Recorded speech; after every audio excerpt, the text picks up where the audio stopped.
আমাদেরকে কমপক্ষে জিজ্ঞেস করবে যে হায় বান্দা, কি ছিল না তোমার যে কারণে তুমি আমার গোলামি করতে পারলা না? আল্লাহ জিজ্ঞেস করবে, আমার বান্দা কেমনে জাহান্নামে আইলা? কি ছিল না? তোমার রব আল্লাহ, তোমার নবী মুহাম্মদুর রাসূলুল্লাহ, তোমার ধর্ম ইসলাম, তোমার কিতাব কোরআন। তো চারটি নিয়ামত আমি তোমাকে দিছিলাম। রব দিলাম আল্লাহ আমি, নবী দিলাম মুহাম্মদুর রাসূলুল্লাহ সাল্লাল্লাহু আলাইহি ওয়াসাল্লাম, ধর্ম দিলাম ইসলাম, কিতাব দিলাম কোরআন। এই চারটি পূর্ণাঙ্গ নিয়ামত থাকার পরেও কিসের অভাবে তুমি পথ হারাইলা? কিসের অভাবে আল্লাহ চিনলা না, ইবাদত চিনলা না? মা সালাকাকুম ফি সাকার ক্বালু লাম নাকু মিনাল মুসাল্লিন। জাহান্নামী যখন জাহান্নামে চিৎকার করবে, ফেরেশতা তখন বলবে, বেঈমান, কে তোকে জাহান্নামে আনলো? কি সেই কারণ যার কারণে জাহান্নামে আসলি? ক্বালু লাম নাকু মিনাল মুসাল্লিন। জাহান্নামী নাফরমান বলবে, বন্ধু আমি নামাজি ছিলাম না, আমি নামাজ পড়তাম না। তাকাদু তামাইয়াজু মিনাল গাইজ কুল্লামা উলকিয়া ফিহা ফাওজুন সাআলাহুম খাজানাতুহা আলাম ইয়াতিকুম নাদির। আল্লাহ বলেন, জাহান্নামীকে যখন ফেলা হবে, জাহান্নাম নিজের কানে শুনতে পাবে জাহান্নামের বিকট গর্জন, যেন ডেকচির মধ্যে কড়াই আর গরম পানি টকবক করে উথরাইতেছে। তার চাইতে ভয়ানক আগুনের টকবক। আল্লাহ বলেন, এই ভীষণ উত্তপ্ত আগুনের গর্জনের মধ্যে যখন জাহান্নামীকে ফেলা হবে, জাহান্নামের বিকট চিৎকারে জাহান্নামের ফেরেশতা তারে ডাক দিয়ে বলবে, নাফরমান, তোরে কি কেউ এই জাহান্নামের ভয় দেখায় নাই?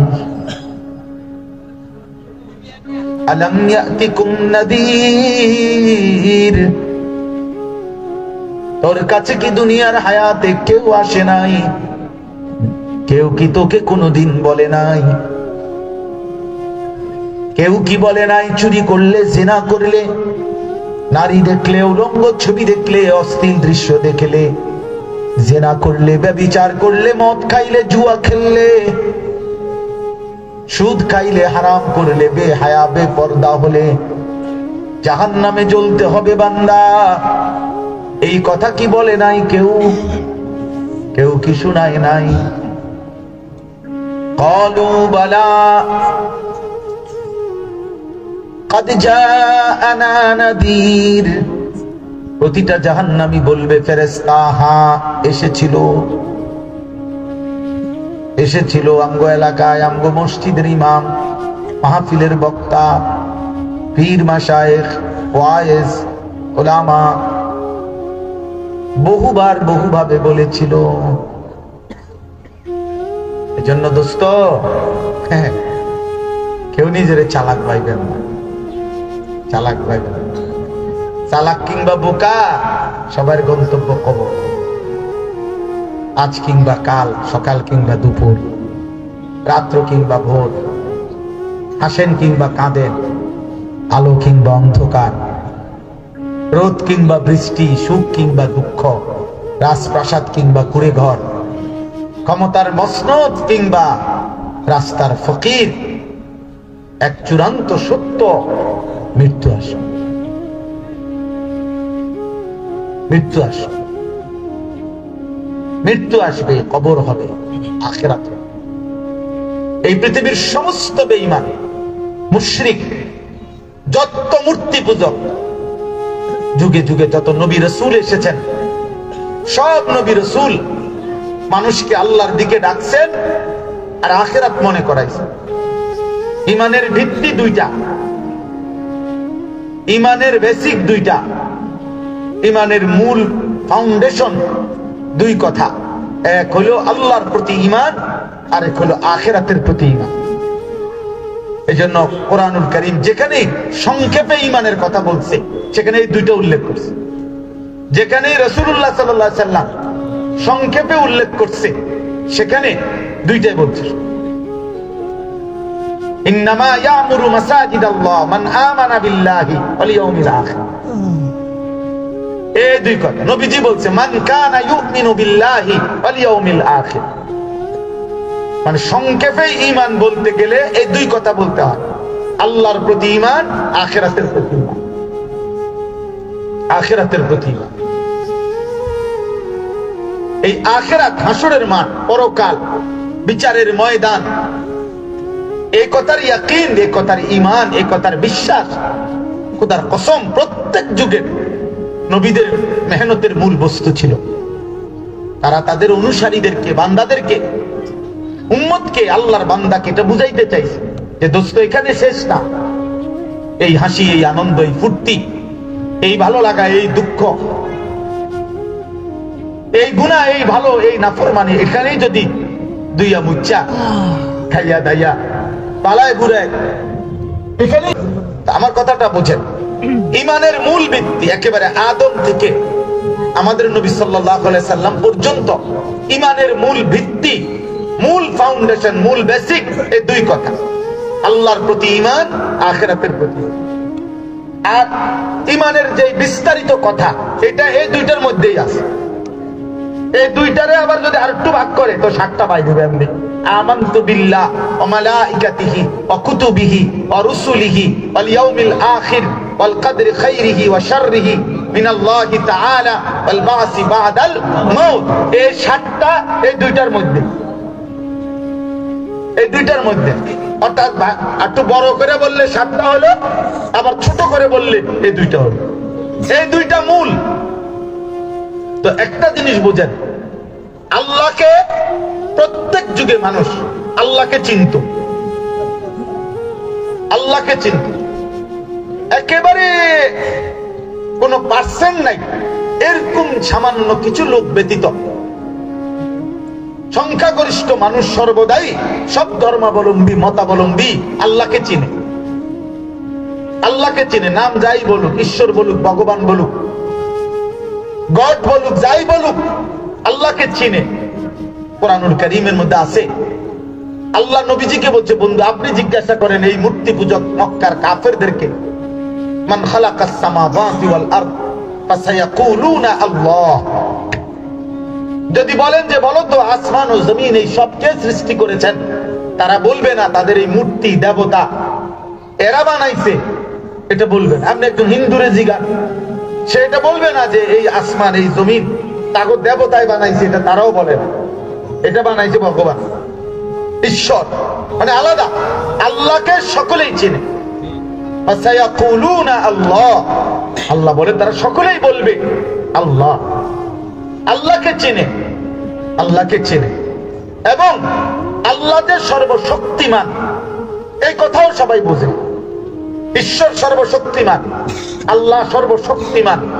আর সর্বশক্তিমান মানে তাকেই বলে যিনি যা ইচ্ছে, আমার কথাটা মনোযোগ দিয়ে বুঝতে হবে, সর্বশক্তিমান এটা সবাই আপনার যে কোনো ধর্মাবলম্বী এটা বোঝে।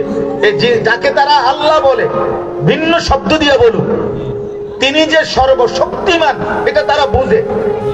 আর সর্বশক্তিমান মানেই হলো যিনি যখন যা যেভাবে ইচ্ছা তাই করতে পারেন, এই জন্যই তিনি সর্বশক্তিমান। তাইলে যিনি সৃষ্টি করেছেন আমাদের চোখের সামনে, আমরা দেখতেছি, যিনি মৃত্যু দিচ্ছেন আমাদের চোখের সামনে, আমাদের চারিদিকের অগণিত স্বজন মৃত্যুবরণ করছে, এটা সবাই দেখতেছে। তাইলে এই দুইটা যেহেতু আমরা বুঝতেছি আল্লাহই করছেন, আবার আল্লাহর ব্যাপারে সবাই যেহেতু বুঝে সর্বশক্তিমান, তিনি যা ইচ্ছা তাই করতে পারেন, তাহলে তিনি যিনি জীবন দিতে পারলেন, যিনি মৃত্যু দিলেন, তিনি আবার এই মৃত্যু থেকে, কবর থেকে আবার আখিরাত হাসরের মাঠে উঠাইতে পারবেন, ওইখানে দাঁড় করাইতে পারবেন। এইটাও একদম সহজেই বুঝার কথা সবাই। যদি বলেন ওটা উনি পারবে না, তো তিনি সর্বশক্তিমান হয় কেমনে? আবার তাহলে যদি কেউ বলে আল্লাহ সর্বশক্তিমান, ঈশ্বর সর্বশক্তিমান, ভগবান সর্বশক্তিমান, গড সর্বশক্তিমান, তাহলে সর্বশক্তিমান মানে তো হইল সবই যিনি করতে পারেন। তো তিনি জীবনও দিতে পারেন, তিনি মৃত্যুও দিতে পারেন, তিনি আবার কবর থেকে মৃত্যুর পরে পুনরায় আবার তিনি জীবিত তো করতে পারেন। এটা তো সহজ বিষয়, এটা বুঝার কথা। এটা প্রত্যেক ধর্মাবলম্বী, প্রত্যেক মুশরিক বেঈমানও আখিরাত বুঝার কথা। আখিরাত বুঝে, ঠান্ডা মাথায় অল্প বুদ্ধি দিয়ে চিন্তা করলেও এটা বুঝে। কিন্তু কোরআনুল কারীমের বর্ণনা হইল রাসূলুল্লাহ সাল্লাল্লাহু আলাইহি সাল্লাম যখন মক্কার জীবন কালেমার দাওয়াত দিলেন, আল্লাহর কথা বললেন, আখিরাতের কথা বললেন। আল্লাহ নাই এই কথা তারা একবারও বলে নাই, কিন্তু আখিরাত আল্লাহকে মানে, কিন্তু তারা আখিরাত হবে, কবর থেকে সবাইকে আবার উঠানো হবে, এই কথাটা কোনোভাবে তারা মানতে চাচ্ছে না। কয় না এটা আমরা বুঝি না, এটা আমরা বুঝি না।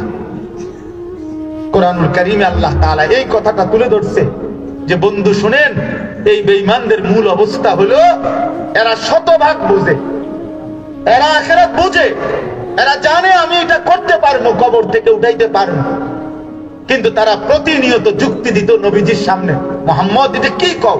ফাকালাল কাফিরুনা হাদা শাইউন আজীব। কাফেররা বলতো মুহাম্মদ কবর থেকে আবার উঠানো হবে, এই কথাটা রীতিমতো আশ্চর্য কথা।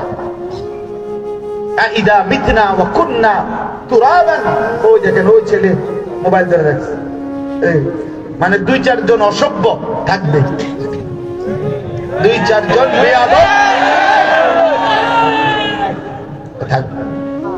এই আপনার এমন মানে যার ভিতরে গুনাহ এবং সীমা লঙ্ঘন এত সাহসী, এরকম বহু মানুষ দেখি যে আল্লাহর ঘর কাবা কোন মুমিনের জীবনের সাধনা, সারা জীবনের অপেক্ষার পরে কোন মুমিন আল্লাহর ঘরের সামনে দাঁড়ায়, ওই আল্লাহর ঘরের সামনে দাঁড়াইও হাতে ভিডিও করতেছে। রাসূলুল্লাহ সাল্লাল্লাহু আলাইহি সাল্লামের রওজার সামনে দাঁড়াইও ভিডিও। আমার শাইখ আল্লামা মুফতি হইল যে এই লোক কাছে থেকেও দূরে, আর দূরের বহু লোক দূরে থেকেও কাছে। এমন বহু আল্লাহর বান্দা আছে অভাবের কারণে, দারিদ্রতার কারণে জীবনে কোনোদিন মালিকের ঘর দেখে নাই, বন্ধুর রওজা দেখে নাই, চোখের পানি ফেলে কত রাত পার করছে। যায় কারীম, আমি যদি কখনো আপনার ঘর দেখতাম, আমি যদি আমার রাসূলের রওজা দেখতাম। কতজন এভাবে হয়তো কানতে কানতে, চোখের পানি ফেলতে ফেলতে যাইতে পারে নাই, তো সে তো ছিল দূরে, নবীর কাছে যাইতে পারে নাই, কিন্তু খোদার কসম ভালোবাসার মহব্বতের কারণে হাসরের ময়দানে দেখা যাবে সে নবীর কাছে, সে দূরে থেকেও কি।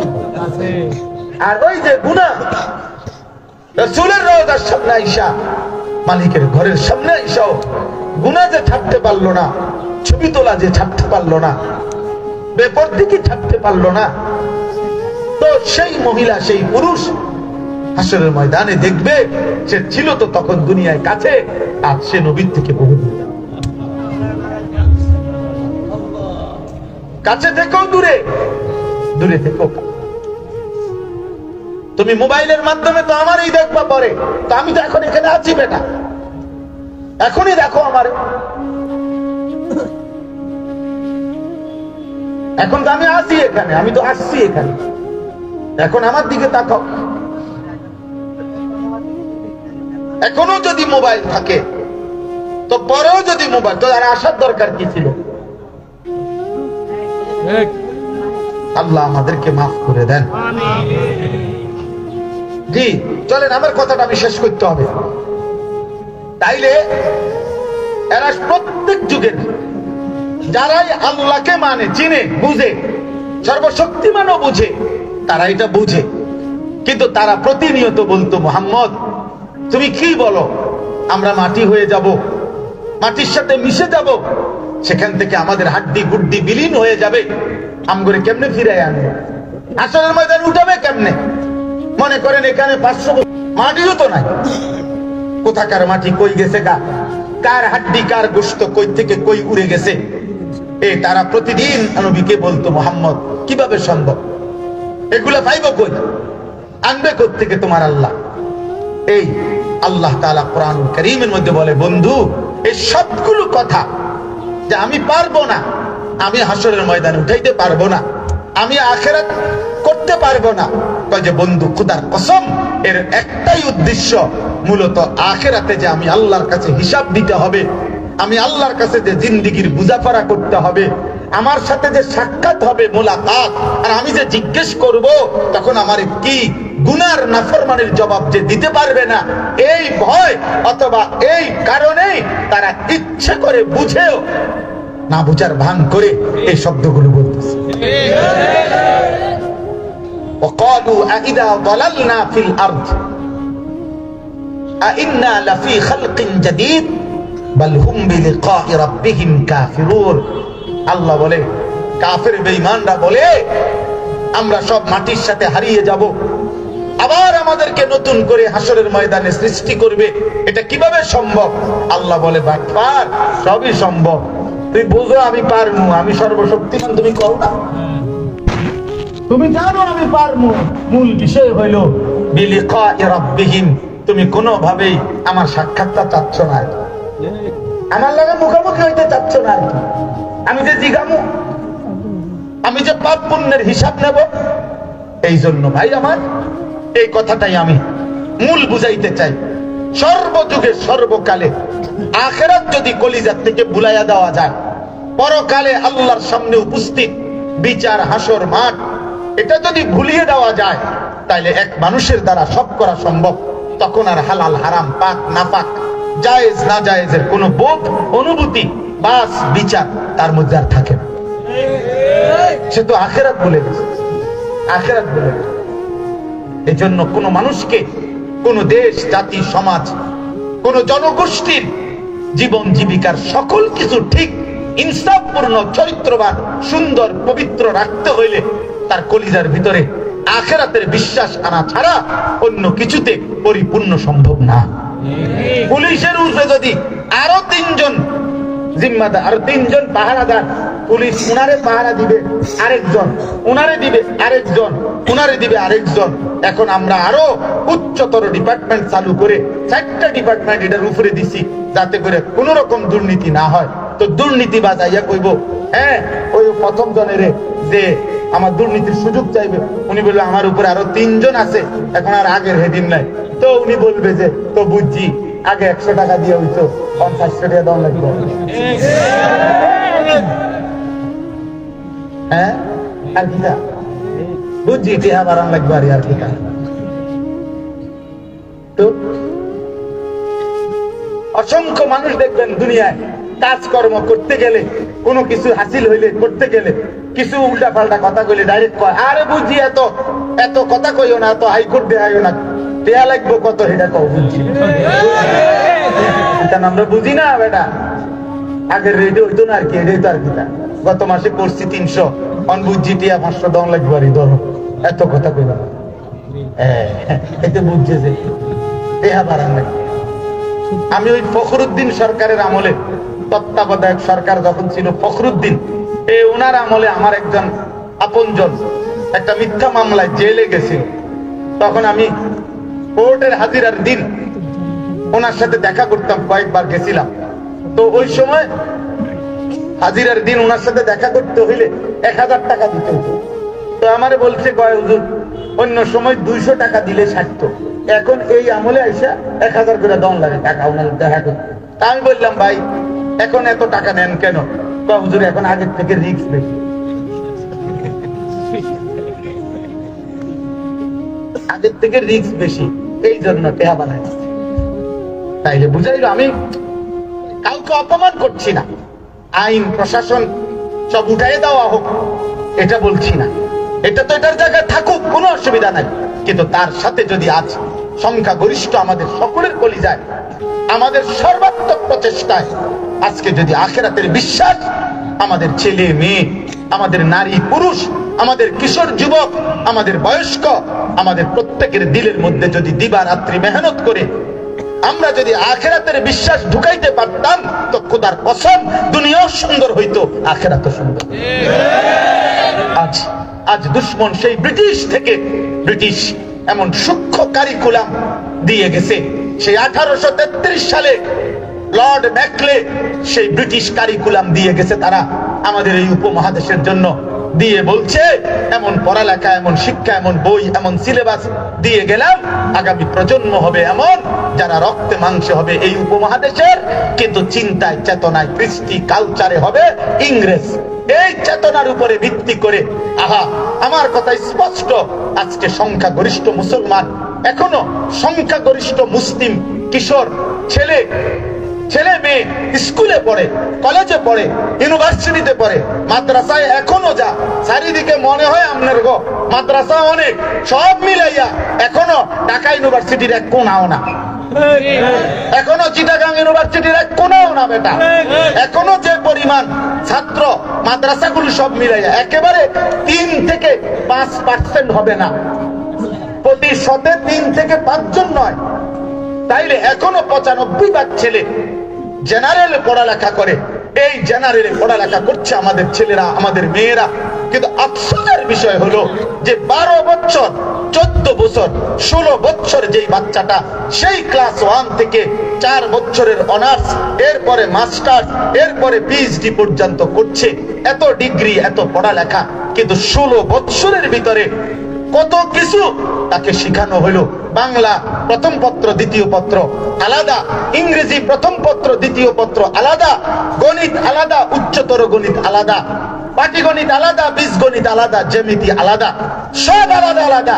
16টা বছরে তাকে শিখানো হইলো, কিন্তু 16 বছরে মুসলমানের সন্তানের জন্য, আল্লাহর কোরআন বিশুদ্ধ করার জন্য তার পড়ালেখার মধ্যে একটু জায়গা মিলল না।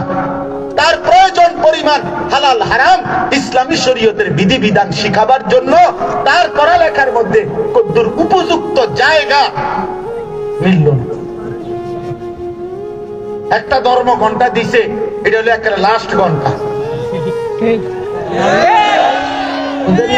যে সময় বাচ্চা ব্যাগ ট্যাগ বই খাতা কাগজ সব গুছাই এলায়, জুতার ফিতা টিতা বান্ধি এলায়, এরপরে কোট গেঞ্জি সব ঠিকঠাক করিয়া শেষ ঘন্টায় বসে স্যারে যিনি আসে পড়াইতে উনি হুজুর স্যার।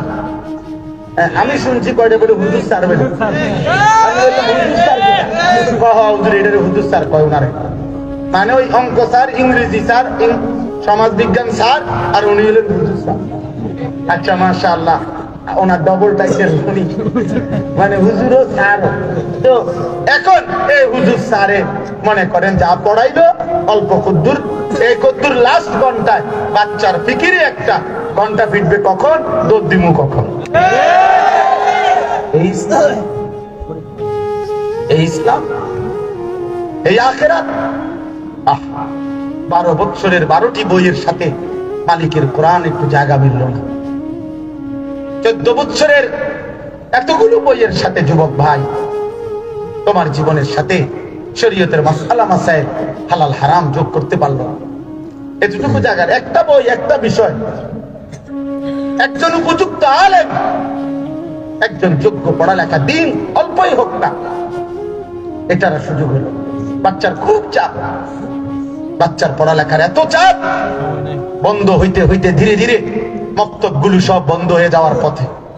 সকাল বেলার এখন অধিকাংশ মসজিদে আমাদের ইমাম সাহেবরা, মুয়াজ্জিন সাহেবরা ডাকে অভিভাবকদের দৃষ্টি আকর্ষণ করছি, আপনারা দয়া করে আপনাদের বাচ্চাদেরকে মক্তবে পাঠান। কিন্তু আমাদের ছোটবেলার জীবনে তো আমরা কোনোদিন দেখি নাই মসজিদের মাইক দিয়ে এরকম ডাকন লাগছে, বরং মাই তো আমগরে পাঠাইছে, বাবাই তো আমগরে। তাইলে আমরা ধীরে ধীরে আখিরাতকে দূরে সরাই দিলাম। ফলে আমাদের প্রজন্মের হালাত হলো, 30 বছরের নিচে যাদের বয়স, তোমরা হাত তোলো তো, হাত তোলো, দেখে হাত নাম। কিন্তু এই বিপুল পরিমাণ জনগোষ্ঠী আমাদের কিশোর যুবক, কিন্তু জরিপ করলে দেখা যাবে 5 ওয়াক্ত নামাজ পড়ে কয় %?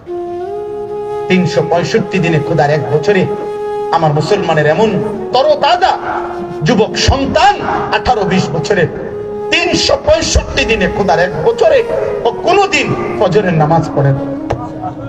ও জানে না ফজরের নামাজ কখন। ভোরের আলো যেন প্রতিদিন ডাকে বলে, বান্দা, হে আল্লাহর বান্দা, আমি তো উঠছিলাম তোমার জন্য, তো তোমারে তো দেখলাম। সারা রাত্রের ফেরেশতারা ভোরবেলা আসমানে ফিরে যাইতে সময় বলে, বান্দা, তোর জন্য সারা রাত জমিনে পাহারাদারি করলাম, তুই তো আমার রবের সেজদা দিলি না। সারা দিনের ফেরেশতারা এসে বলে, হ্যাঁ আল্লাহর বান্দা, তোমাকে আজকের সারা দিনের পাহারাদারি করব, তুমি তো রবের সেজদা করলা। এই জন্য দোস্ত, আজ আমার এতটুকুই বক্তব্য। কিশোর ভাই, যুবক ভাই, নওজোয়ান ভাই, হুজুর চলে আসছেন, আমি সবার কাছে অনুরোধ করলাম, দোস্ত আমার, এই সমাজ, এই দেশ, এই জাতি, এই রাষ্ট্র যদি তোমাদের কথা ভুলে যায়, আখিরাতের মতো ভুলে দেয়, অথবা আন্তর্জাতিক ষড়যন্ত্রের কারণেও যদি ভুলিয়ে দিতে চায়, কিন্তু শেষ পর্যন্ত তুমি মনে রাখো, তুমি ডাক্তার, ইঞ্জিনিয়ার হিসাবে অথবা পৃথিবীর দুনিয়ার কোন পদ পদবি নিয়ে তুমি কবরে যাইবা না আব্বা। তুমি একজন ইমানদারের সন্তান, তুমি একটি মুসলিম পরিবারের ছেলে, তুমি একজন মুসলমান হিসাবেই আজ না হোক কাল কবরে যাইবা। অতএব সেই মুসলিম পরিচয়টা ধরে রাখা এবং আখিরাতটাকে মনে রাখা, আমরা চাই বা না চাই, আমরা রাজি থাকি আর অরাজি হই, আমাদেরকে কবরে যেতে হবে, আখিরাতে যেতে হবে। অতএব দোস্ত, যেই সত্য, যেই বাস্তবতা আমাদেরকে গ্রহণ করতেই হবে, সেই আখিরাত ভুলে যাওয়া ইনসাফ না, উচিত না, ঠিক না, ঠিক না। আর ভুলে গেলেই ওইটা হবে না এমনও না, ভুলে গেলেই মৃত্যু হবে না এমন না, ভুলে গেলেই কবরে যেতে হবে না এমন না, ভুলে গেলেই আখিরাত হবে না এমন না, ভুলে গেলেই বিচার হবে না এমন না। আমি মনে থাকুক বা না থাকুক, আমি আমল করি আর না করি, সেজদা দেই আর নাফরমানি করি, রবের সামনে আমাদেরকে দাঁড়াইতেই হবে, দাঁড়াইতেই হবে, দাঁড়াইতেই হবে। এই জন্য আল্লাহ তাআলা কুরআনুল কারীমের মধ্যে বলছেন, কুল ইয়াতাওয়াফাকুম মালাকুল মাউতিল্লাযী ওয়াক্কিলা বিকুম সুম্মা ইলা রাব্বিকুম তুরজাউন। আল্লাহ বলেন, হে নবী, আপনি বলে দেন, তোমাদের প্রত্যেকের জন্য আমি আল্লাহর নিয়োজিত ফেরেশতা মালাকুল মউত আজরাইল তোমাদের সকলের মৃত্যু ঘটাবেন আমার হুকুমে, আর তোমাদের সকলকে আমার কাছে ফেরত আনা হবে হাসরের মাঠে। ওয়ালাউ তারা ইদিল মুজরিমুনা নাকিসু রুউসিহিম ইনদা রাব্বিহিম। আল্লাহ বলে, বন্ধু, আপনি যদি দেখতেন, মানে আপনি সেদিন দেখবেন সমস্ত পাপী, নাফরমান, জালেম, সমস্ত বেঈমান, সমস্ত নাফরমান আমি রবের সামনে মাথাটা নুয়ে লজ্জায়, অপমানে, বেইজ্জতিতে মাথা নুয়ে থাকবে আর বলবে, রব্বানা আবসারনা ওয়া সামি'না। আয় আল্লাহ, আজ হাসরের ময়দানের সবকিছু নিজ চোখে দেখলাম, সবকিছু নিজ কানে শুনলাম, ফারজি'না না'মাল সালিহান ইন্না মুকিনুন। আজকে সব বিশ্বাস করছি, হাসর হবে, মিজান হবে, ফুলসিরাত দেখলাম। অতএব এখন এই হাসরের মাঠ থেকে আমারে দুনিয়ায় আরেকবার পাঠান, আমি গিয়ে নেক আমল করব। আল্লাহ শুনছেননি? আল্লাহের ডঙ্গ বুঝছেননি? তারে কি কলিটা দেওয়া উচিত? করতে হাসরের মাঠ থেকে বলবে, আল্লাহ, আপনি এবার তো আমি সব দেখছি, বুঝছি, এখন আমার একটু দুনিয়া যাইতে দেন, এবার গেলে নেক আমল। আল্লাহ বলবেন, ওয়ালাউ শি'না লাআতাইনা কুল্লা নাফসিন হুদাহা। আমি তো চাইলে দুনিয়া থাকতেই প্রত্যেককে বাধ্য করে ইবাদত করাইতে পারতাম তো বান্দা, আমি চাইলে সবাইকে সেজদা করাইতে পারতাম, কিন্তু তখন তো আর পুরস্কার দিতে হইতো না। কারণ আমি বাধ্য করলে তাহলে আর পুরস্কার কি, জান্নাত কি, জাহান্নাম কি, তাহলে আর আখিরাত কি, বিচার কি? আমি তো চেয়েছিলাম তোমার ভালোবাসা দিয়া তুমি আমার সেজদা নাও, সেজদা করো, আর আরশ আজিমের মালিক আমি, আখিরাতে আমার থেকে জান্নাত নাও। আমি তো এটা চেয়েছিলাম, কিন্তু তুমি তো গুরুত্ব দিলা না। ওয়ালাকিন হাক্কাল কাউলু মিন্নি লাআমলাআন্না জাহান্নামা মিনাল জিন্নাতি ওয়ান নাসি আজমাইন। অতএব আজ আমার চূড়ান্ত ফয়সালা, আজ আমি মাফ করব না। আজ তোমাদের মতো কাফের, বেঈমান, মুশরিক, পাপী জিন আর মানুষ দ্বারা আমি জাহান্নাম পূর্ণ করব, জাহান্নাম পূর্ণ করব, জাহান্নাম পূর্ণ করব। ফাযুকু বিমা নাসিতুম লিকা ইয়াউমিকুম হাদা। অতএব হে নাফরমান, সেদিন দুনিয়ায় থাকতে আজকের আখিরাত তুমি ভুলে গেছিলা, অতএব জাহান্নামের আযাব ভোগ করো। ইন্না নাসিনাকুম, আজ আখিরাতে আমি আল্লাহ তোমাদেরকে ভুলে গেলাম। ওয়াযুকু আযাবাল খুলদি বিমা কুনতুম তা'মালুন, এবং তোমরা